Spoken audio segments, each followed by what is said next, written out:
Hey, Chris. All right, you ready to get going?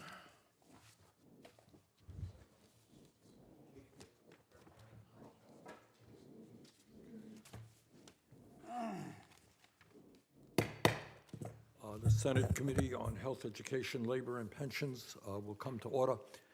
This has been a shortened week, so I think you're going to see there are hearings taking place all over the place, and I think you're going to see senators drifting in and out. But I want to thank all of our panelists for being with us. This morning, we are going to be talking about an issue that is very rarely discussed in the halls of Congress or the Senate, and that is the need to reduce the standard work week in the United States. In fact, the last time, as we understand it, the Senate held a hearing on this subject was in the year 1955. So I think maybe the time is now to renew that discussion. At that hearing, the Senate heard from Walter Reuther, who was at that point, the head of the United Auto Workers and the Congress of Industrial Organizations, and Reuther was regarded as one of the great labor leaders of his time.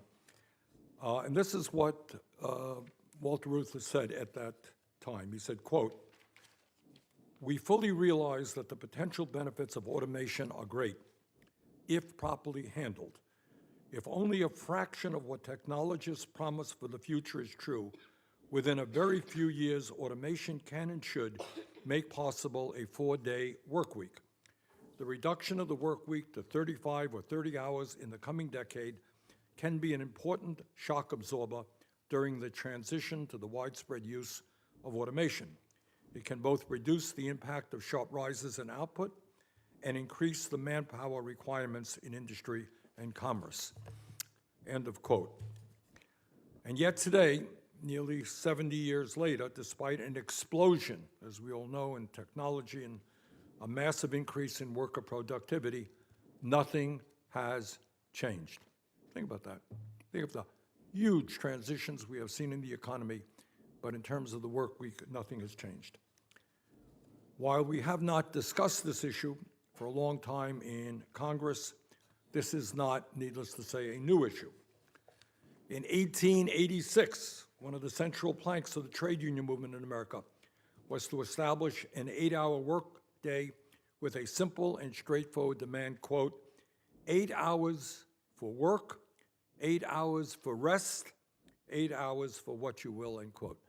That was back in 1886. Americans of that era were sick and tired of working 12-hour days for 6 or 7 days a week with very little time for rest, relaxation, or quality time with their families. They went out on strike, they organized, they petitioned the government and business owners, and they achieved real results after decades of struggle. In 1916, President Woodrow Wilson signed legislation into law to establish an 8-hour workday for railroad workers. 6 years later, the Ford Motor Company became one of the first major employers in America to establish a 5-day work week for auto workers. And here is something I believe that most people in our country do not know. In 1933, the United States Senate overwhelmingly passed legislation to establish a 30-hour work week by a vote of 53 to 30. That was 1933. While that legislation ultimately failed as a result of intense opposition from corporate America, a few years later, President Franklin Delano Roosevelt signed the Fair Labor Standards Act into law, and a 40-hour work week was established in 1940. My friends, in 1940. Unbelievably, 84 years later, despite massive growth in technology and worker productivity, millions of workers in our country are working longer hours for lower wages. And I hope people hear this, because it's not an issue we talk about enough. Today in America, 28.5 million Americans, 18% of our workforce, now work over 60 hours a week, and 40% of employees in America now work at least 50 hours a week. We were talking about a 40-hour work week 80 years ago. And that's what people today, despite the explosion of technology, are working. The sad reality is Americans now work more hours than the people of any other wealthy nation. And we're going to talk about what that means to the lives of ordinary people. In 2022, employees in the United States, and I hope people hear this, logged 204 more hours a year than employees in Japan, and they're hardworking people in Japan. 279 more hours than workers in the United Kingdom, and 470 more hours than workers in Germany. Despite these long hours, the average worker in America makes almost $50 a week less than he or she did 50 years ago after adjusting for inflation. Now let that sink in for a moment. Think about all of the extraordinary changes in technology that we have seen over the last 50 years. Computers, robotics, artificial intelligence, and the huge increase in worker productivity that has been achieved during that time. In factories and warehouses, robots and sophisticated machinery did not exist then, or were only used in primitive forms. In grocery stores and shops of all kinds, there were no checkout counters that utilized barcodes. As a result of the extraordinary technological transformations that we have seen in recent years, American workers are now over 400% more productive than they were in the 1940s. Extraordinary. Technology has made working people far more productive. And what has been the result of all of that productivity increase for working people? Almost all of the economic gains of that technological transformation have gone straight to the top, while wages for workers have remained stagnant or even worse. While CEOs today are making 350 times as much as their average employees, workers throughout the country are seeing their family life fall apart as they are forced to spend more and more time at work.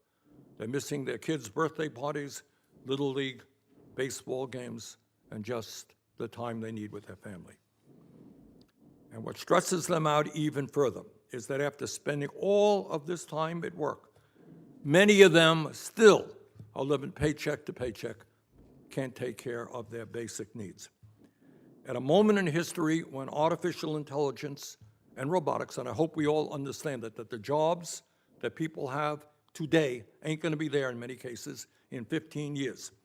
Our economy is going to be transformed through artificial intelligence and robotics. The question that we are asking today is a pretty simple question. Do we continue the trend that technology only benefits the people on top, or do we demand that these transformational changes benefit working people? And one of the benefits must be a lower work week, 32-hour work week. This is not a radical idea. France, the 7th largest economy in the world, has a 35-hour work week, and is considering a 32-hour work week. Norway and Denmark their work week is about 37 hours, and Belgium has already adopted a 4-day work week. And what we're going to hear today is there are companies all over our country and all over the world that have adopted the 40-hour work week. And you know what they found? They found that productivity actually went up because workers were able to focus on their work. They were not exhausted. They were happy to go to work. So the issue that we are talking about today is of enormous importance. Who benefits from the exploding technology? The wealthiest people who are doing phenomenally well, or working people who are falling behind? And with that, let me give the mic over to Senator Cassidy. Thank you, Chair Sanders. Thank you, Chair Sanders. A 32-hour work week with no loss in pay. My staff has volunteered to be the test case for that. I mean, like, who wouldn't want it? It's free money, if you will. No loss in pay, but you work a lot less. But in reality, there is no free lunch. Workers will be the ones who would pay, not get paid extra. The government mandating a 32-hour work week requiring businesses to increase pay at least an extra 25% per hour would, frankly, destroy some employers. They would ship those jobs overseas, or they would automate to replace those workers for whom they have an increased expense, or they would dramatically increase prices to make to stay afloat. Now, we've talked about the Biden economics leading to inflation. This would be napalm upon the fire of inflation. If this policy is implemented, it would threaten millions of small businesses operating on a razor-thin margin because they're unable to find enough workers. Now they've got the same workers, but only for 3/4 of the time, and they have to hire more. In fact, there's even an incentive for them to dip down so they make everybody part-time, and then they don't have to pay certain penalties which are certain requirements which are required for full-time. Now, if a business wants to voluntarily try a 32-hour work week for themselves, federal law allows it. We don't have to mandate. And we will hear from a business today that does that. So if an employer thinks it's good for their business, makes them more competitive, go for it. We think that's a good thing. But by the way, I'll note that the chair has not done that with his staff. Why? Because there's a certain amount of work required for the continuity of the work. That's just basic. Now, if a business needs to maintain a 40-hour work week to remain competitive, not just locally but globally, a government-mandated 32-hour work week would be catastrophic. Government should not be in the business of undermining an employer's ability to keep their doors open with unreasonable and perhaps unconstitutional mandates. Now, the chair frequently says the United States is the wealthiest nation in the world. We are. How do we achieve it? American work ethic, second to none. And we have a balance. We don't have people, as they do in China, working 80 hours a week, but we have that balance. This disrupts that balance.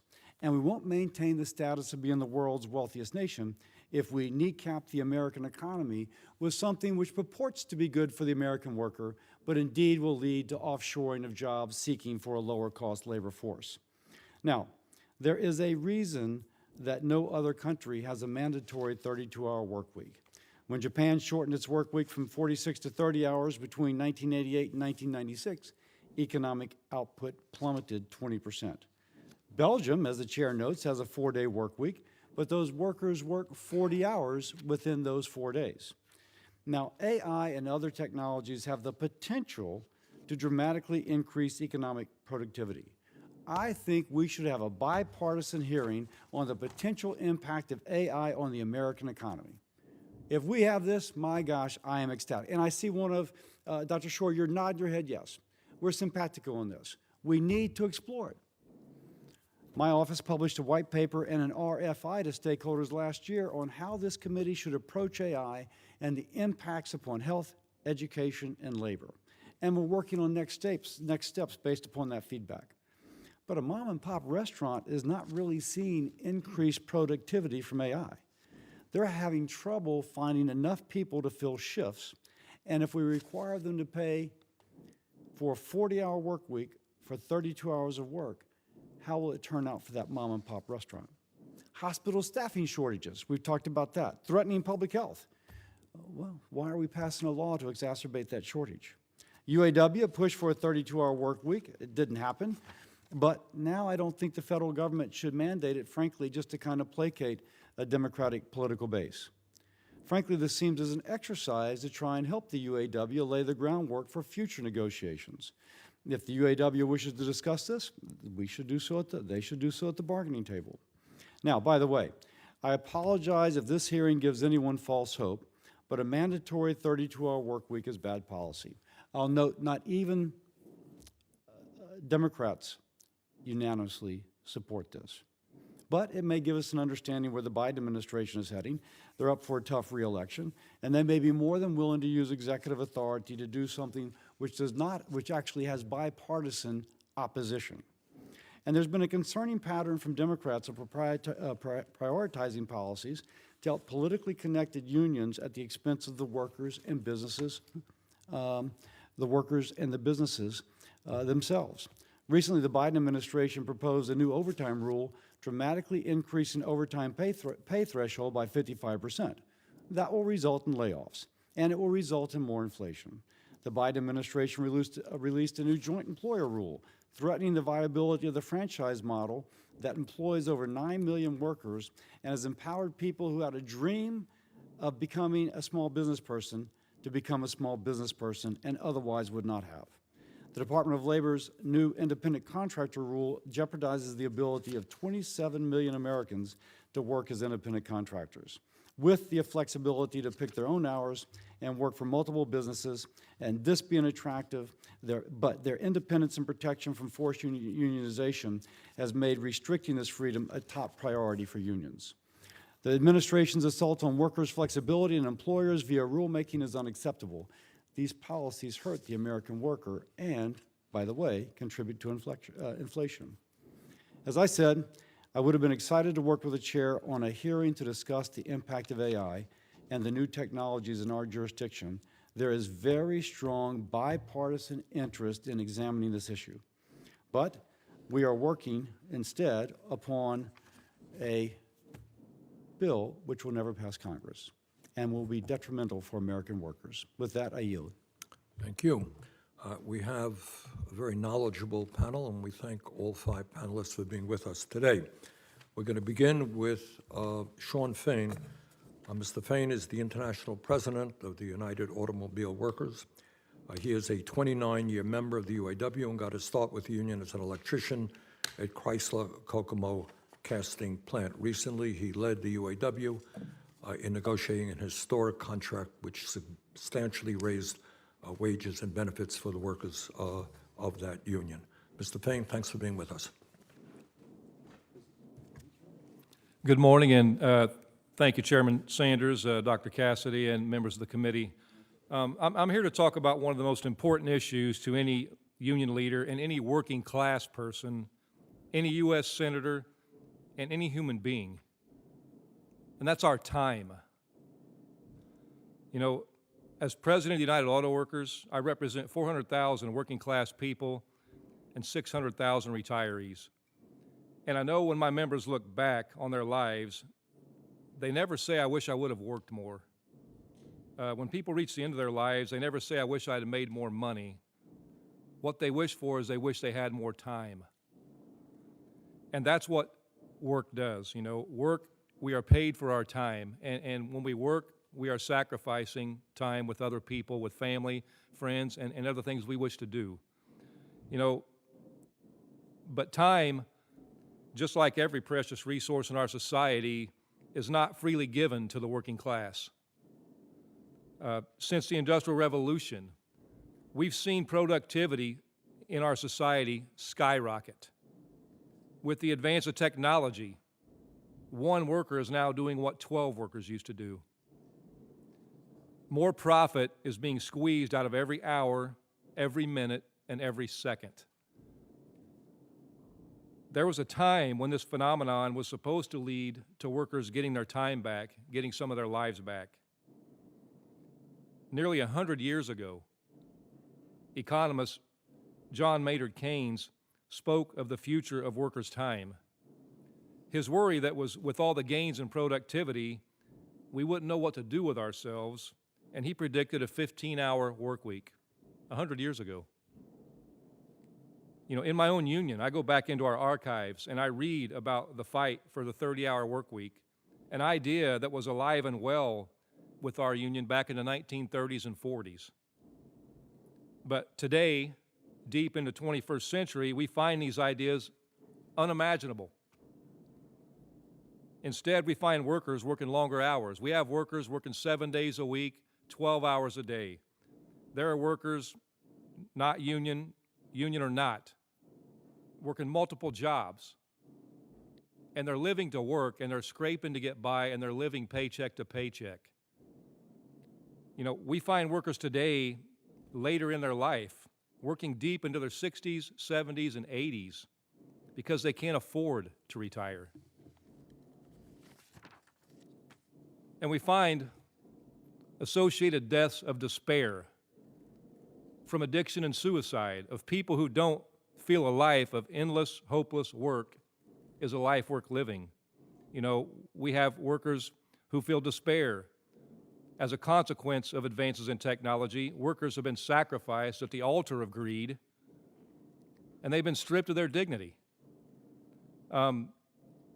We have a mental health crisis we talk about a lot in this country, but we never talk about the causes of that. You know, there's been studies done You know, increases in stress from working 7 days a week, 12 hours a day, you're sacrificing family life, and things you want to pursue. It causes an increase in cortisol levels, which lead to heart disease, cancer, strokes. You know, but given all those facts, if someone is lucky enough to get to retire, typically when they've worked themselves to death their entire life, they face knee replacements, hip replacements, shoulder surgeries, and the rest of their lives figuring out how they're going to survive. So, you know, it's sad to say that in 1933, the U.S. Senate passed legislation to establish a 30-hour work week, but due to intense corporate opposition, that legislation failed. But in 1940, President Franklin Delano Roosevelt signed the Fair Labor Standards Act, establishing a 40-hour work week. 84 years ago, the 40-hour week was established. And since then, we've had a 400% increase in productivity, but nothing's changed. You know, that was why we had in our Big Three campaign, we had our stand-up strike. We raised the flag for a 32-hour work week. This isn't just a union issue, contrary to what some people want to talk about. This is a working class issue, and that's why 75% of Americans in our contract fight stood with us in that fight, because they're all living the same reality. You know, who's going to act to fix this epidemic of lives dominated by work? Are the employers going to act? Will Congress act? You know, how can working class peoples take back their lives and take back their time? And I know what people, and many in this room will say. They'll say, people just don't want to work, or working class people are lazy. But the truth is, working class people aren't lazy, they're fed up. They're fed up with being left behind and stripped of dignity as wealth inequality in this nation, this world spirals out of control. They're fed up that in America, 3 families have as much wealth as the bottom 50% of citizens in this nation. That is criminal. America is better than this. So I want to close with this. I agree there is an epidemic in this country of people who don't want to work. People who can't be bothered to get up every day and contribute to our society, but instead want to freeload off the labor of others. But those aren't blue-collar people. Those aren't working-class people. It's a group of people who are never talked about for how little they actually work and produce and how little they contribute to humanity. The people I'm talking about are the Wall Street freeloaders, the masters of passive income. Those who profit off the labor of others have all the time in the world, while those who make this country run, the people who build the products and contribute to labor, have less and less time for themselves, for their families, and for their lives. So our union's going to continue to fight for the rights of working class people to take back their lives and take back their time, and we ask you to stand up with the American workers and support us in that mission. Thank you. President Fain, thank you very much. Our next witness is Dr. Juliet Shaw. She's an economist and professor of sociology at Boston College. Dr. Shaw is a lead researcher for 4-day week global trials of companies instituting 4-day weeks with 5 days pay. She has been researching work time since the 1980s and is the author of the best-selling book, The Overworked American. Dr. Shaw, thanks very much for being with us. Thank you. Good morning, Chairman Sanders, Dr. Cassidy, and members of the committee. I'm honored to have this opportunity to support the 32-Hour Workweek Act. We're here today because for 84 years, there's been no reduction in the standard work week. Since 1950, the productivity of the American worker has risen by 400%, yet full-time employees still log an average of 41.9 hours a week. Annual hours even rose in the 1990s and have barely changed since then. These trends depart from the steady reduction in hours between 1870 and World War II and from trends in other wealthy countries. The average American is on the job 400 more hours a year than in Germany, 200 more than in France, the Netherlands, the UK, and more than the average Japanese. This is despite the U.S. historically being the global leader in work time reduction and the world's first 5-day week country. Now, this was the situation when the pandemic hit, which brought with it extraordinary levels of stress and burnout, the Great Resignation, and historically high job vacancies. In response, an increasing number of employers are shifting to a 4-day, 32-hour week with no reduction in pay. I was asked to lead research on their experiences in collaboration with an NGO called 4-Day Week Global. To date, more than 300 companies around the world have taken part in our trials. While the majority are white-collar firms, they do include all sectors: healthcare, mom-and-pop restaurants, manufacturing, construction, retail, nonprofits, IT, finance, professional services, and even a police department in Golden, Colorado. In the U.S., 78% of these are small businesses with 50 or fewer employees, which is similar to the U.S. economy. Our results have been extremely positive for both workers and the companies. We have 26 well-being measures for more than 3,600 employees, every one of which registers improvement from baseline to the end of the trial. Nearly 60% of employees experience better work-family balance. Anxiety, sleep problems, fatigue, physical and mental health improve for 40% of workers. 69% of employees have lower burnout scores. Participants tell us that the new schedule is, quote, life-changing. One person reports that had it not been for the pilot, I wouldn't have had the time or the availability to get medical appointments and procedures, which ultimately led to the early detection of something that might have proved fatal. That something was cancer. In our statistical modeling, we find that the larger the work time reduction, the greater the increase in well-being. Fewer sleep problems and less fatigue are one reason. But the second is that a majority of employees register an increase in their productivity over the trial. They are more energized, focused, and capable, partly as a result of organization-wide changes in work culture and processes. In response to methodological criticism, I will just say here that our findings are robust across time, across place, and industry, and contain a large number of variables to rule out alternative explanations. For employers, the most important number is 91%. That's the fraction of companies who have continued with the 4-day week after at least one full year. In the US and Canada, only 2 companies have gone back to a 5-day schedule. Their performance metrics reveal why. Resignations fell 22%. Absenteeism declined 39%. Revenue increased an average of 30%. Some companies report that quality of service improves. After losing 50% of their inpatient nurse leaders during the first 2 pandemic years, Temple University Hospital gave them a 4-day week. Patient outcomes improved, and voluntary turnover fell to 0. If the U.S. adopts a 4-day week, a 32-hour week, it is likely that hourly productivity will rise. That has been the experience of both workers and management in our trials. It is historically what scholars have concluded from past reductions in work time. And it accords with international comparisons. The countries with the highest levels of per-hour productivity are those with the shortest working hours. I began my remarks by referencing our 4-fold increase in productivity. The fact that so little of that productivity increase has been put toward reducing hours has left American workers suffering from burnout and stress, with families in special jeopardy. The pandemic exacerbated this pre-existing problem.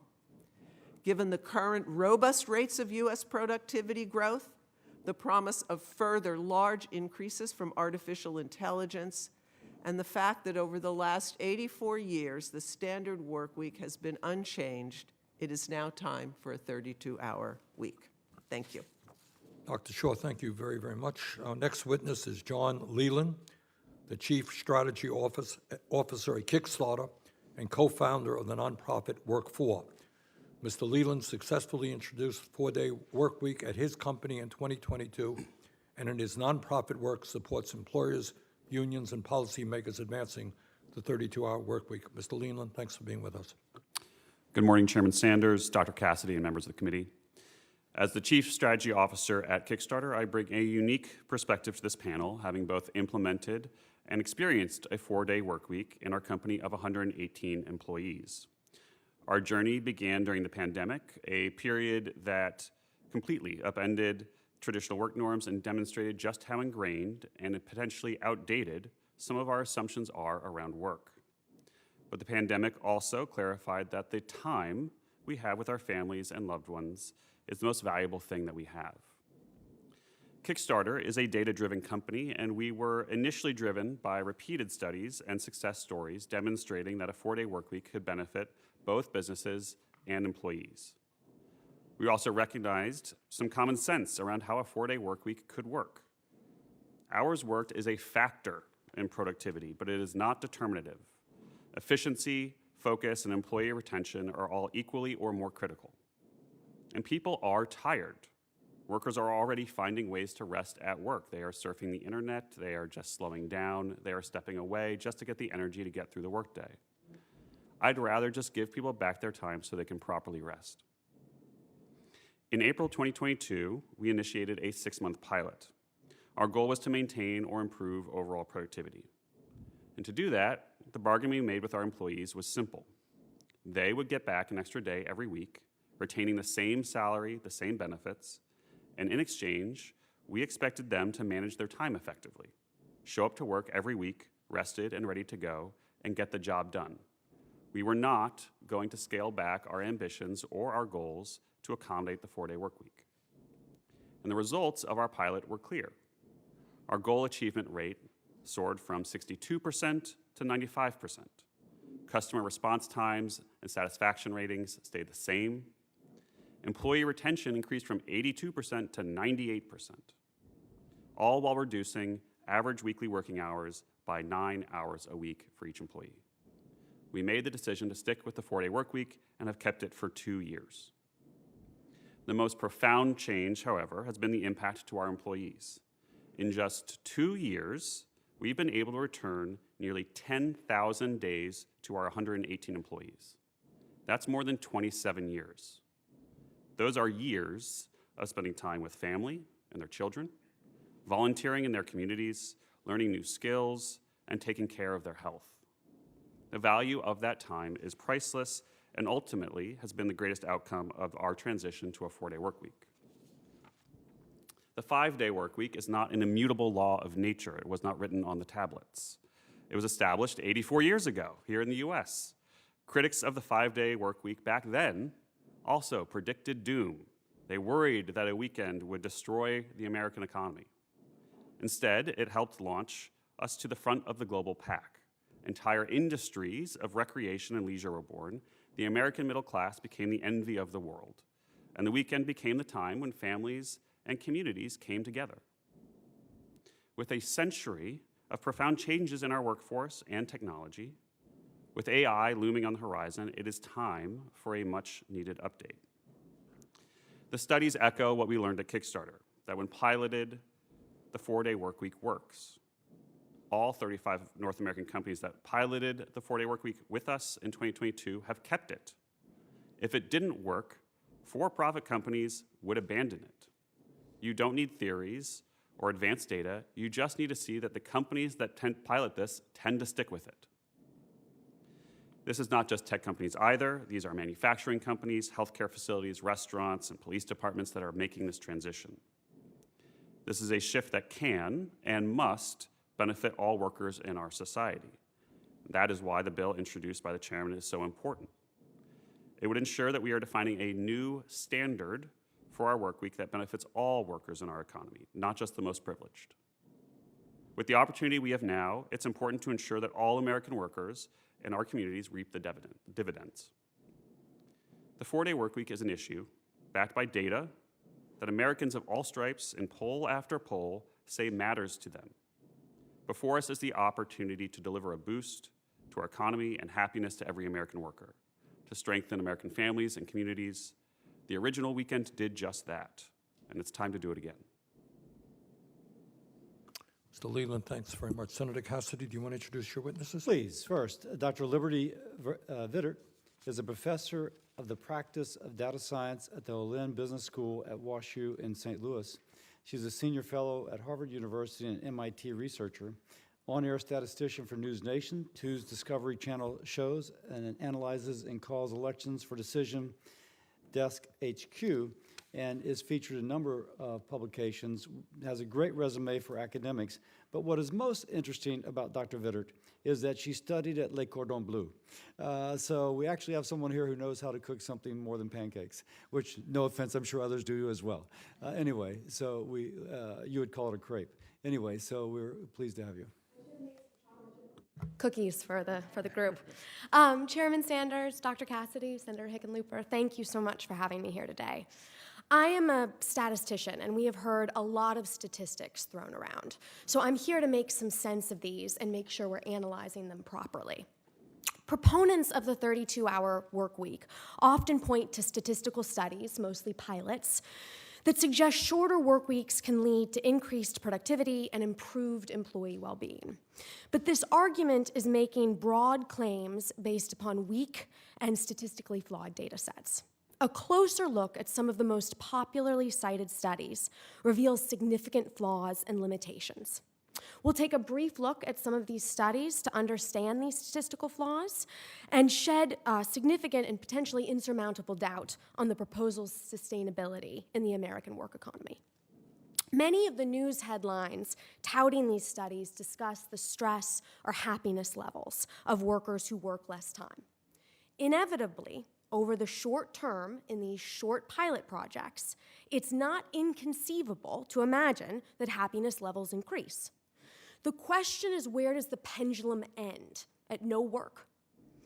Statistical studies, long-term statistical studies of this, have shown us that happiness does not increase over time. It goes back to the same level. For example, the study in France, after mandatory government reduction of hours, saw a return to the same level of happiness after 7 years. And if you want to see those same employees really stressed out, just see what happens when their employers lay them off to hire part-time workers instead, or have to close their doors because they cannot make enough revenue. Another major flaw in these studies is the self-selection bias. For example, the companies that choose to participate in some of these studies, like the 4-day week global study, are companies whose work tend to be able to be adapted to a shorter work week already, who can remove, quote, wasted hours.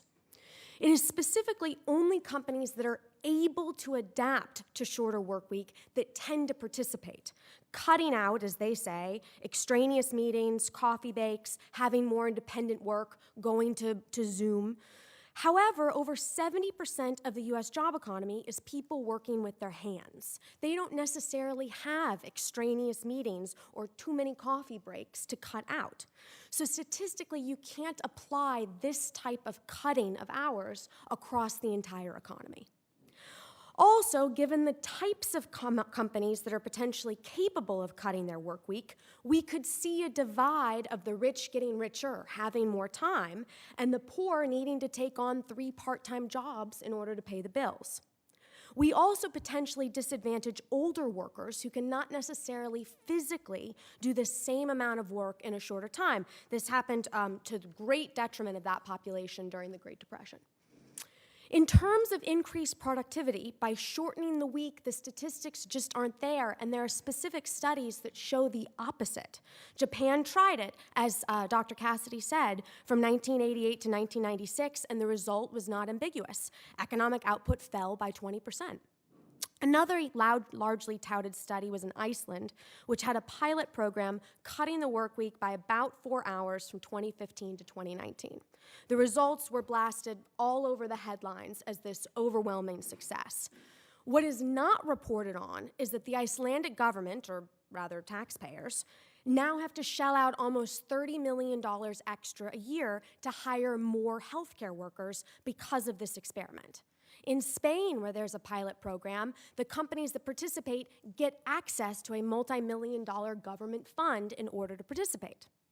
Microsoft also tested a 4-day work week by shutting down its Japan office every Friday for the month of August. The statistical claim is that this resulted in a 40% increase in productivity. This is a statistical fallacy, that correlation is not necessarily causation. Productivity increased over a very, very short period of time during a low productivity month when overall productivity was already at a 75-year low. There is no statistical evidence to merit a nationwide mandate of a 32-hour work week. And in fact, there's clear evidence against it. If it works for some companies in some sectors, that is great. But it cannot be applied to all sectors. Thank you. Thank you, Dr. Vittert. Next is Mr. Roger King, a Senior Labor and Employment Counsel at the HR Policy Association, which represents the Chief Human Resource Officers of nearly 400 of the largest businesses. He's highly regarded as a labor relations attorney, career spanning more than 40 years. He began out of law school as a counsel for this committee. He told me he was a peer with Angus King, one of our colleagues, and that he, in his day, worked with Robert Taft Jr., a very young Teddy Kennedy, Jacob Javits, and others. It's like a homecoming week for you. Thanks for being here, Mr. King. Thank you very much. Mr. Chairman, Dr. Cassidy, members of the committee, it is indeed a distinct honor to come back before this committee again. I had great experiences here working with Robert Taft Jr., Fritz Mondale, Ted Kennedy, Jack Javits, and yes, Angus King and I used to go out for an adult beverage now and then in this community. So thank you again for having me back. And I am appearing here, Dr. Cassidy, as you mentioned, on behalf of the HR Policy Association. We represent approximately 10% of the private sector workers in this country through our corporate members. I'd like to start the discussion about mandating 32 hours, over 8 hours, over 12 hours. These are concepts that have consequences. This proposal only works if you reduce 8 hours a work week and have the workers have the same level of productivity that they had at 40 hours. It just doesn't work in many industries. It doesn't work economically, it doesn't work operationally. Then what we have is what I call a productivity gap, where we have work that's not yet getting done for the 32-hour work week situation. How do you fill that productivity gap? And as you mentioned, Senator Cassidy, the inflationary impact of this type of proposal is considerable. I noted this week that the U.S. Bureau of Labor Statistics said that we have inflation at 3.2%, ticked up from January. Our core inflation is 3.8 or more, well beyond the 2% target rate for the feds. So this is bad policy as it results to the consumer. So what do I mean by that? If you can't fill the productivity gap by cutting back hours or making some adjustments in your business, you pass on added costs to the consumer. You have to pay for it some way. The other very important point I'd like to make at the beginning of my testimony is flexibility is the most important thing that we are hearing from workers today. They want as much flexibility as possible as to how, when, and where they perform work. The proposal of the chairman, in all due respect, is going to interfere with that flexibility. Workers today want to be able to spend more time with their families. They certainly agree with panel witness on that point. They also want to select, though, as I said, when, where, and how they work. Let's go to the history of the Fair Labor Standards Act just for a moment. It's been mentioned already numerous times. If you go back and look at the history of the New Deal and why President Franklin Roosevelt was initiating this proposal, it was to increase the number of jobs in the country. The evidence is clear. That proposal was put in place by the Congress to increase the number of Americans to come to the workplace. What we are seeing today in the proposal of the chairman presents really a real problem for our country. We already have a tremendous shortage of workers. Industry after industry doesn't have enough workers today. This proposal for many employers will cause even further worker shortages. The flexibility factor is a problem. Now, we do commend the chairman and this committee for having a hearing on the impact of AI. It is considerable. And Senator Cassidy, I think your suggestion for a bipartisan discussion is excellent. We would welcome that. There's no question AI can increase productivity. And there's no question that increased wealth can occur. It's what I call the AI dividend wealth. And we agree that workers and employers alike should share in that wealth. But the way to go about that is let the market determine that distribution of wealth. If Mr. Fain's union can negotiate a 32-hour work week, so be it. If he can convince the auto worker companies in this country to do it, so be it. But let the market determine how the distribution of wealth is to occur. Finally, as an overall point, we commend the committee for starting a discussion about the Fair Labor Standards Act. This is one of the most litigated statutes in the country.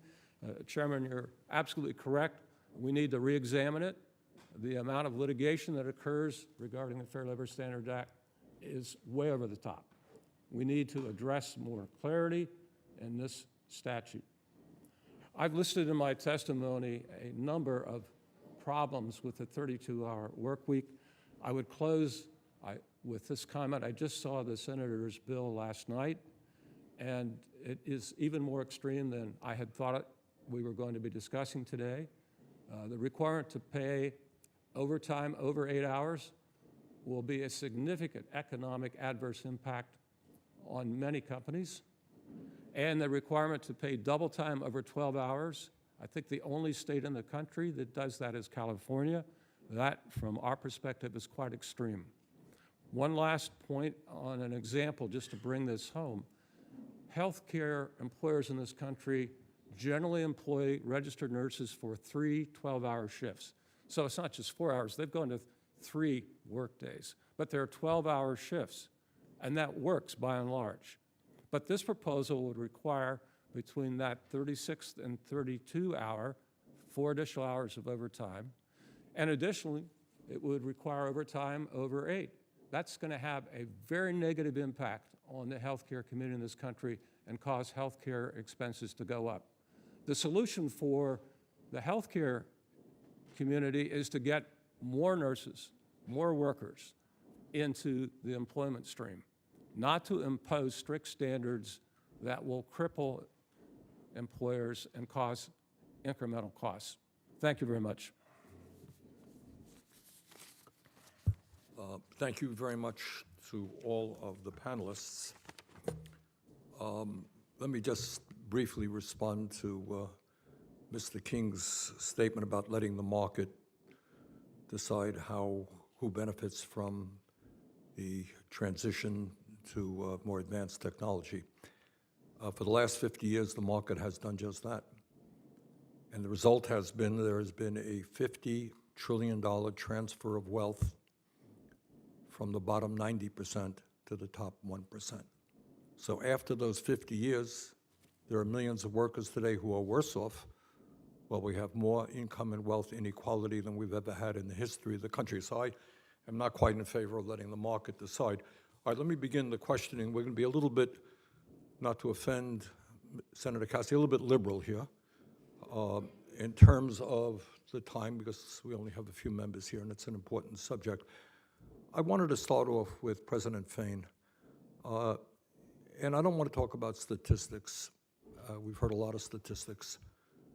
You have been with the union for over 3 decades. No doubt, as president, you've met thousands of workers, you've met thousands of retirees. Tell the American people what it's like to work on a factory floor. In some cases, I mean, by the way, I learned this recently. There are people today in America who are working 7 days a week, 12 hours a day. Unbelievable. But President Fain, talk about the impact on the life of a worker mentally, physically, who is doing work, hard work, day after day, year after year. What happens to that person?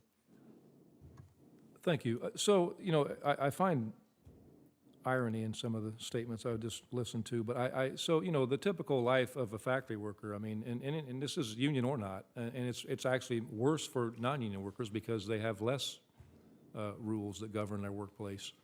But, you know, when you're, you know, typically many factory workers, many typical schedules in manufacturing are 12-hour schedules, and they're 7 days a week. A lot of these places run around the clock. When you are standing on concrete floors 12 hours a day, 7 days a week, year after year after year, there's a lot of wear and tear on a person's body. As I say, people when they age, you know, they end up, you know, in their older working years, end up getting knee replacements, hip replacements, shoulder surgeries. You know, but I just find an irony in some of this that, you know, mentally, the stress of working 7 days a week, 12 hours a day. You know, when you don't get to see your kids, you don't get to go home and have dinner with your kids, you don't get to make sure they're getting their homework done, you don't get to spend quality time with family, or just even if you don't have a family, if you have quality time for yourself. You know, something's sacrificed when you're working 12 hours a day, either sleep or time with family. Something else is sacrificed. We only have so much time in a day. But, you know, I find an irony in some of the comments that were made by Mr. King as far as the shortage of workers. You know, I don't believe we have a shortage of workers in this country. I think COVID made people wake up and realize what's important in life. And it's not working for $12 an hour and 12 hours a day and multiple jobs to struggle to get by. So this shortage of workers that we see, I don't believe it's a shortage. I believe it's a fact that people have woke up and they've decided, I'm not going to leave my home for $12 an hour when I can't even afford to pay the bills. And also, you know, going back to, you know, letting the markets determine this, and it's just an HR standard talking point about passing added cost on to the consumer. Well, I witnessed inflation the last 4 years. That wasn't caused by workers. It was caused by two words: corporate greed. It was consumer price gouging. And so, you know, that to me, we got to get focused on the reality here. Thank you. Dr. Shaw, we are the wealthiest country in the history of the world, and yet we have people who are stressed out. We have a crisis in mental health, a lot of factors for that, and yet we are working longer hours, as I understand it, than the people of any other wealthy nation. How does that happen? Well, I think a lot of the reason for the long hours in this country have to do with the kinds of things that we've been talking here today, and the fact that the American worker has not had enough power in the market to reduce hours. But there are other aspects as well. One of the things we know from economic studies is that when inequality increases, so do working hours. And so the rise in inequality in the United States, which you referred to earlier, is one of the primary causes of longer working hours in the United States. Okay. Mr. Leland, from your perspective, this discussion is not just theoretical. You have implemented it. Talk a little bit about the impact that has had the transition to a 4-day work week in your company, the impact that it's had on the workers there.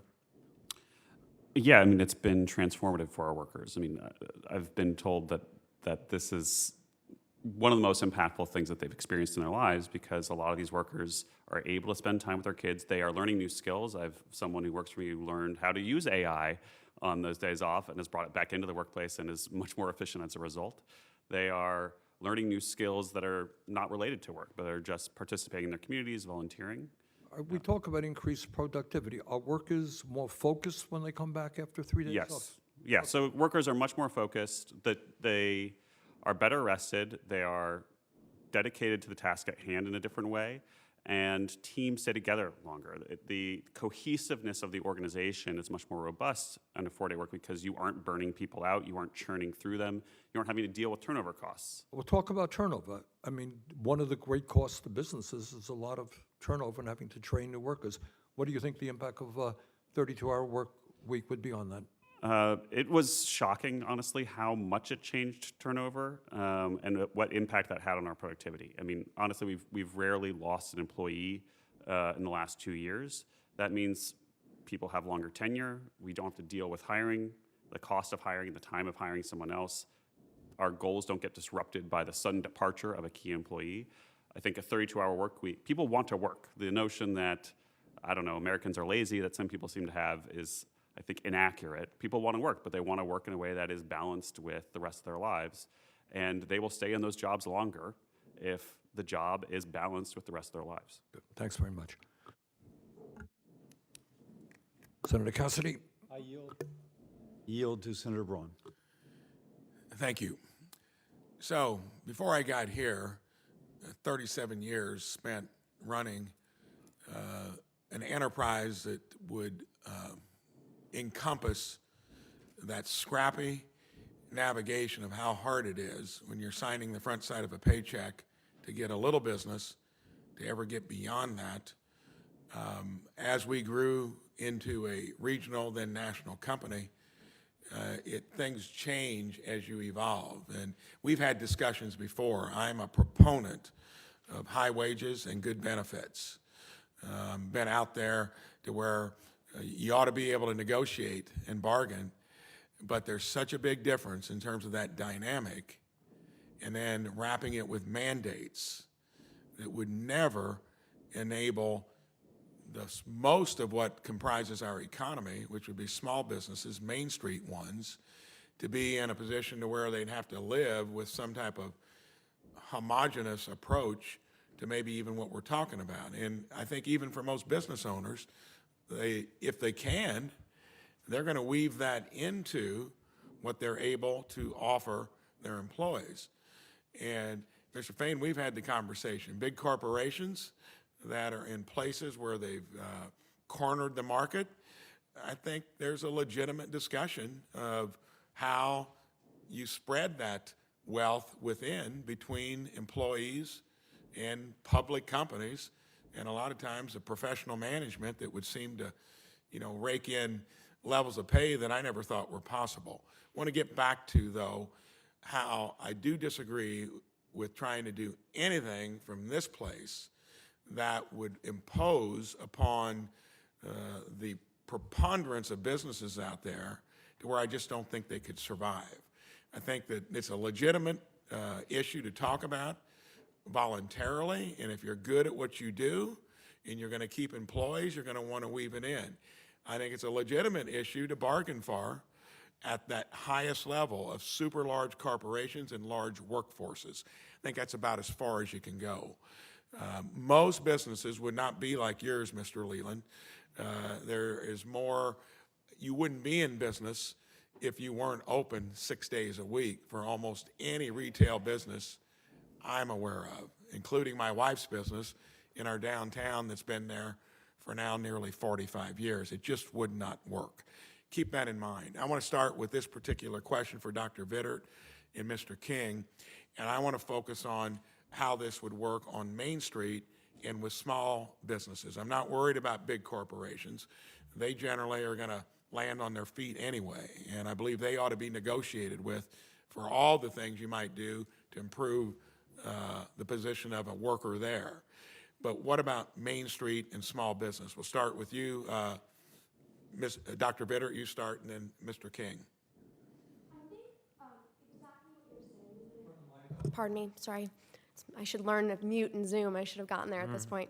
I think it's really important to note that so many of these studies that have been done and these pilots that have shown incredible things, what's done at Kickstarter is amazing, is that it is self-selection. These companies are choosing to be a part of this. And so they are able to cut out extraneous meetings. They are able to shorten coffee breaks. They are able to go to remote meetings for some things so you don't have to commute, whatever it is. And I've never heard of anything that you've just mentioned in a small business. Exactly. That just is not there. We try to do it. And so we don't run out of time, because I do have a final question for Mr. Leland. Mr. King, would you weigh in on that too? Senator, it's good to see you again. This doesn't work for small business. It doesn't work for any type of business. If you can't measure productivity correctly and then have that productivity gap satisfied. The proposal that the chairman is putting in legislation today would require overtime over 8. It would require overtime over 32. It would require overtime double time, in fact, over 12. So a small business needs to have flexibility.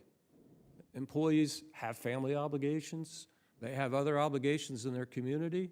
The employer needs them sometimes more than 8, sometimes less. You know that from your business. The bill we're talking about here today interferes with that flexibility. It just is not sound policy. Thank you. Mr. Leland, would you agree that your business has certain characteristics that probably made it peculiar to you being able to do that? Or do you honestly believe that would be transferable into the multitude of businesses, especially out on Main Street? Yeah, no, I mean, our business definitely has characteristics that are not unique, but lend themselves towards an easier transition to a 4-day work week. However, the pilots that Dr. Shore has worked on show that this is possible across multiple industries. It looks different. That transformation looks different. But we have seen manufacturing, construction, healthcare, police departments all do this successfully. Thank you. Thank you. Senator Murphy. Thank you very much, Mr. Chairman. Thanks for convening this hearing. I think this is a really important conversation to have, regardless of where you stand on this issue. And I think, the fundamental question here that we're asking is, where has all this wealth gone that has been gathered in this economy from these massive increases in productivity? If it hasn't been going to workers, if the UAW and other unions have to fight tooth and nail just to be able to get living wage increases. I will tell you something we haven't talked about yet. A lot of that money is going to trust funds. A lot of that money is going into inherited wealth. And at some point, we should have a conversation about that a little bit more openly as a committee and as a Congress. Here's a stunning piece of data. For the first time last year, the majority of wealth for new billionaires, these were people who became billionaires in 2023, came not from their work, but through inheritance. It's the first time ever that that's happened. 1,000 billionaires are expected to pass down $5.2 trillion worth of wealth to their heirs in the next 20 years.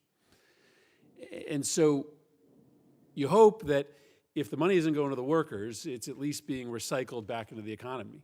It's just not true. A lot of that money is being hoarded and then passed down to kids who, in previous ages would not have been able to enjoy that level of benefit from their parents' success. Mr. Fain, I wanted to talk to you just a little bit about leisure time. You've talked about this already. I think you really importantly talk about the importance that your faith plays in the work that you do and in your life. There's a pretty wild thing happening in America today. In 2000, 70% of Americans belong to a religious institution, but today that number is 50%. This has been a pretty precipitous decline in the ability or willingness of Americans to go to church or to a religious institution on a regular basis. And I think that has lots of broad impacts in our society. But there are a lot of reasons for that. But one of them is that Americans just have less free time. When you have to work 70 hours to get the same standard of living for your family that 40 hours would have gotten you a few decades ago, you don't have time to go to Wednesday night Bible study. You might not have the ability to even attend church or services on a Sunday. You can talk about church if you want or if you don't want. But it is just true that some of the leisure time activities, some of the institutions that Americans found value and meaning in are less accessible when you have to work these long hours. I'd love to just hear your thoughts on that. Yeah, I mean, one of the biggest, it's one of the things we talked about with the 32-hour work week when we put that in our contract talks was the fact that we wanted to create work-life balance. Because it's just, in this country, we are the most productive, I mean, sadly, I say, not proudly, sadly, we are the most productive nation in the world, which means our people are working more and more hours with less and less people, and something's got to give. And so, it's work-life balance. And as I say, when you're working multiple jobs to live paycheck to paycheck, or you're working 7 days a week, 12 hours a day, something else is sacrificed in that, and it's what ends up happening. You have to sacrifice, ability to go to church. If it's something else to do on a Sunday, maybe you get a Sunday off and you haven't slept all week and you spend the whole day sleeping. I mean, that is a reality a lot of workers face on some of the schedules they work. The thing to me that I think, I hear all this, we've heard my whole life about good for business is good for people, trickle-down economics and all those type things. But to me, we have to focus, I do believe Congress has an obligation here in spending priorities and regulations. And that may be an ugly word to some people that represent business. But, the point of this is this should be done to create more jobs at a better rate of pay so that people have more free time to live. And, if government's going to invest in business, the trillions of dollars we invest in business, that our taxpayer dollars invest in business, those benefits should be going to working class people, not just strictly business. And that's the problem. All this money goes to business, but it never seems to funnel its way down to benefit working class people. Well, listen, I agree with you. I think we should have an interest in leisure time, right? We should have an interest in making sure that people are able to find value outside of work. A lot of people find value in work, and I'm glad that they do, but a lot of people find more value by the institutions and the social clubs and the churches that they affiliate and spend time with outside of work, but that is just less accessible for people today, and that should be a public policy interest of the United States Congress, and I appreciate this hearing allowing us to talk about that. Thank you, Mr. Chairman. Thank you. Senator Cassidy? Yes, thank you. Although we have a little extra time, I am got a lot of questions, so I'll ask you all to be tight with your questions. First, Mr. Fain, I totally agree with you. My practice as a physician was in a hospital for the uninsured. Folks want jobs and they want decent pay. I agree with that entirely. There's a little bit of kind of, though, confusion in what we're saying. I just want to put out some of that confusion. When you say people are working longer to make more money, well, if you just cut them down to 32 hours a week, they're still making the same money. So for them to grow their income, they would have to either work overtime and or take a second job. And yes, there's companies that work 24/7, but the people don't work 24/7. They work 40 hours a week, or apparently on average 41.3 hours per week. So I think we have to be kind of clear on that. And lastly, of course, productivity is not more hours to make the same money. Productivity is more work per hour. And it's oftentimes aided by machines, in which case there's less wear and tear on the body. Not to say that there's not wear and tear on the body. We think of construction workers, but still, that's the whole point. So, Dr. Shore, when you mentioned that decreasing hours worked per week increases productivity, it makes total sense to me. When I go to Spain and go to McDonald's, they don't have somebody at the front desk to take my order for a hamburger. They've got a machine that I push a button on and it dispenses it. And our Department of Labor has said that if we raise minimum wage, there'll be a net loss of jobs because people will automate in order to decrease their labor cost. So how would, if you're speaking of a service industry, why would raising their labor costs by having fewer hours worked per week for the same salary be any different than raising the minimum wage in terms of an incentive for a net loss of jobs by replacing workers with automation? Yeah, thank you for that question.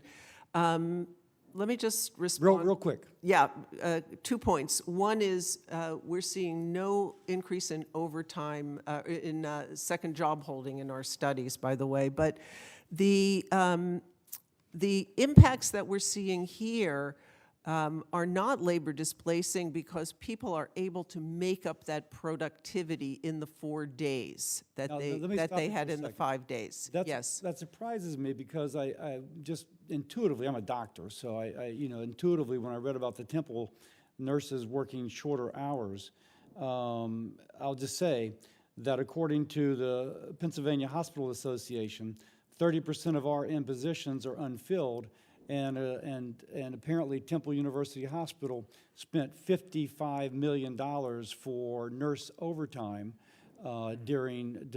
because of a nursing shortage. So I'm not sure how to square that because they worked less hours, but they had to pay more for overtime and/or for others. These are for their nurse managers because the other nurses are on these like 3-day schedules and so forth. So, and this was put into place at 2 years after the pandemic started. So the nurse managers are working less, not the RNs themselves. Correct. Okay, well, So they that haven't, makes- because they're not on 5-day schedules, so they haven't. I'm almost out of Yeah. time. I'm going to move. Mr. Leland, right now we're trying to get a health bill. The best I can tell, my staff is working 80 hours a week. Because anytime they call me on a Saturday or a Sunday or a Monday on a holiday, they're fully prepared and obviously there. When y'all have got a big crunch time, deadline has to hit, boom, you got to move. Like people still only work 32 hours? No, it's a norm, right? This is not pencils down at 32 hours. It is the question of, well, what is your standard work week that you're flexing Got it. around? That's all I was going to check. Dr. Vittert, I look at France's unemployment rate among the youth. It's like 17%. It's pretty amazing. And then for the next group, it's like 7 or 8%, much higher than ours. And you had mentioned, and they've got other labor laws as well, but you had mentioned that this kind of, sugar high of more satisfaction, but then it evades and then it goes away, but also that there's a loss of work as workers either go to temporary workers or offshore. Could you elaborate on that, please? I think it's the same kind of idea as right when COVID hit, we're all baking bread or doing whatever we're doing, and then as COVID went on longer and you're at home more, you're sitting in your bed longer. It shows in the long-term studies that things just go back to normal. We just see that happen all over again with people. And I think we see it clearly in terms of unemployment rates in the same way. So if you will, the other things that occur, the disruption in the economy, et cetera, really have more to dictate your happiness than whether or not you work a little less. And indeed, there may be a loss of a job because of this impact upon you. And that's exactly what happened in France as people lost their jobs. Gotcha. And Mr. King, just to make the point, there is nothing to prevent a business like Mr. Leland or Temple University Hospital for a select group of employees to have a policy which would be 32 hours a week. So there's no reason for a mandate per se. Companies can do that, just to make that point. Yeah, absolutely, Senator. And that's the point. Let's give flexibility to workers and to employers. Don't have government come in and intervene. It's going directly in the opposite position of where we should be going. Now, as far as the number of workers available in this country, I agree with Mr. Fain. We need to get more people back into the workforce, for sure.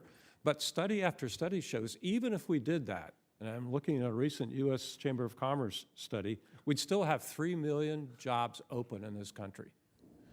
This proposal is going in the wrong direction. Flexibility is what we need. And Dr. Vittert, Dr. Shore first, I'm going to ask you this, then go back to Dr. Vittert. You had mentioned, I didn't quite get the association versus causation. You say that when there's more inequality, that people work longer hours. I didn't quite understand that relationship. Is that an association or a causation? These are done with macroeconomic studies, so we believe they're causation, but they're not controlled experiments, and that's. Dr. Vittert, any comment? If you don't have a controlled experiment, you cannot find causation. It's just statistics.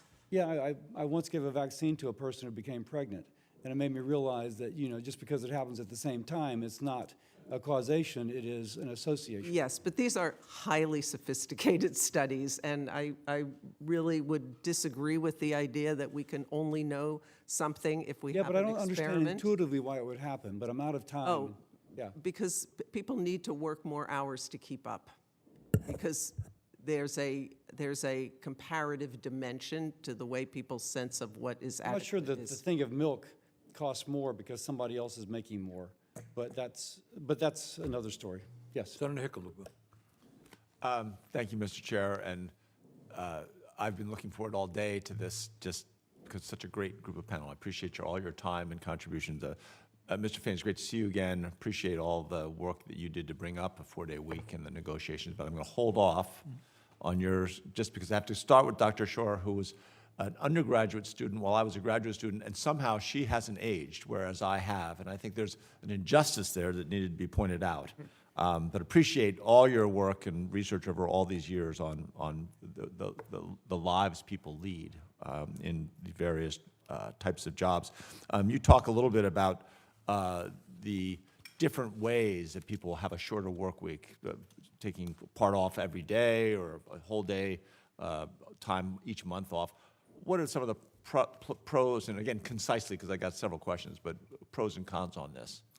Yes, the majority in our studies, and thank you, by the way, really wonderful to see you, are doing full days off. So over 90% of our studies are doing full days off, and that seems to be a much more popular way to do this than shorter daily hours, although there's a little bit of variation. One thing we looked at in our studies was whether or not having 3 consecutive days had a bigger impact on well-being, and we were surprised that it doesn't. In some of them, people are taking those Wednesdays off to get a break in the middle of the week. Interesting. And better or worse for small businesses? Yeah, great question. Thank you. Over 70% of the businesses in our US and Canada sample have fewer than 25 employees. So I think this is proving to be an especially appealing thing for small businesses. And it may have to do with higher levels of stress that they're seeing among their employees. I mean, one of the things we're seeing is the small number of companies who are discontinuing. We're trying to figure out what's common among them. And so far, the only thing we can see is they're not achieving the same levels of well-being increase that the ones who don't stop are. Right. Interesting. When I was mayor, when I first became mayor of Denver in 2003, we had the worst budget recession ever, and one of the stopgap measures we did was we compelled all city employees to take Friday afternoons off, unpaid. Needless to say, that was not perfect. No one likes to, when you're on a tight budget, to have to make your budget bounce at the end of the month. But people really liked it, and to this day, that's to give people that Friday off every week. We saw an increase in sales at local restaurants, which was interesting, and other retail sales went up. So there's some accessory benefit. Mr. Leland, I'm going to skip past you, although I can't tell you how excited I am to have the chief vision officer for Kickstarter, because I admire so much of what you all have done. I want to go to Dr. Vizard, just because I found compelling that she was, in 2018, the coolest person in Scotland, and that her television show, Liberty's Great American Cookbook, which is it still showing in Scotland? It is. It's still showing in Scotland. It was I something. need all the viewers I can get. Yes. Well, we want to make sure we don't miss to promote that, because when I was the mayor and working through that, and I looked this up last night when I saw, because Vizard's not a common name, and it's interesting that she's sitting to the left of Mr. Leland, because her brother Leland Vizard was a journalist with an internationally successful and admired journalist with Fox back. He was based in Denver when I first became mayor. So he's schooled me he educated me within the School of Hard Knocks on how to think about these things. Anyway, Dr. Vizard, one argument in favor of implementing a 32-hour work week is that these tech advancements like AI are going to make such a dramatic increase. How realistic do you think that is, and when would those productivity increases begin to show or begin to have a benefit? I think the issue that we see here is people use the word AI and don't necessarily know what that means. And that as someone who works in this space, we don't know yet what abilities AI is going to give us or machine learning. I mean, we're still trying to figure out what those words even really mean. So to say that there's going to be this explosion of productivity and wealth, we just don't know yet. And no one's saying, or I'm certainly not saying, it's above my pay grade, that people shouldn't share in that. But mandating a reduction to a 32-hour work week is not the way to do that. Got it. I hear that. And Mr. King, same question to you, because I think you've probably got a little more gone into AI on a little bit of deeper level. What's your feeling on that? A tremendous opportunity for everybody, absolutely. But the issue of distribution of wealth, the wealth dividend, Senator, from AI, I mean, that's what we're really talking about here. I would point the committee's attention to Chart 1 in my testimony. Productivity and compensation have tracked similarly for decades. Economists agree on that. Now, there have been gaps in different industries. There's been time lags, Senator, but the market will solve this issue. Mr. Fain will negotiate hard for 32 hours, I'm sure. Others will advocate for 32 hours. We have examples that we see work, but let the market decide this. Don't have Congress impose this on employers or employees. Got it. Great. And then, since I can go over just for a minute, Mr. Fain, when you were negotiating and introduced this notion of a 32-hour work week, I mean, you've talked firsthand with the large employers and large group of employees. It ultimately wasn't included in the final contract, but what were some of the concerns, not the unique concerns that we haven't heard before that were raised by the employers, and what do you think it would take to get those employers to move? I think in terms of the 36-hour work week that we tried when I was mayor of the city, it's really like roughly a 10% pay raise is the way to think about doing something like that. The level of appreciation of people having that Friday afternoon off was palpable. You could feel it. Anyway, what was your sense on that? Well, I think it's just obviously, I think it's just a fear of change, of something, doing something different. I mean, you look at, there are studies that have been done when workers, especially factory workers in manufacturing, when they work anything after 10 hours typically they're not as productive. It just, the wear and tear that you go throughout the day, there have been a lot of studies done on that productivity actually drops off. So there are benefits to shorter working hours. And as a person who stood on a line, as an 18-year-old, I can vividly remember putting a part on a transmission. I would sit there. It's monotonous work, doing it over and over and over. And literally after 2 hours of that, you're just, your mind's wandering off. And imagine doing that for 12 hours a day, 7 days a week. There are a lot of benefits to having some semblance of work-life balance. But unfortunately, with the advances in technology, the companies choose to eliminate jobs and squeeze more and more people, the remaining people, working more and more hours, and that just doesn't work. Right, I appreciate that. Yeah. I've got many more questions, which I'll throw in writing, but I'll yield back to the chair. Thank you all again for being here. Thank you, Senator Tell Leland I Hickenlooper. said hi. Senator Cassidy has asked unanimous consent to enter into the record a number of statements without objection. Mr. King, you can inform your clients that my legislation probably will not be passing tomorrow. Okay. Thank you. They'll be glad to hear that, I'm Senator. sure they will. But the point of this hearing is to try to raise at the congressional level something that has not been discussed here for decades after decades. And I think as all of us have understood, we are living in a difficult moment in American history. We have more income and wealth inequality than we have ever had before. Senator Murphy made the interesting point that for the billionaire class, now a majority of that wealth is being not earned by any case, but being transferred to children, unearned income, if you like.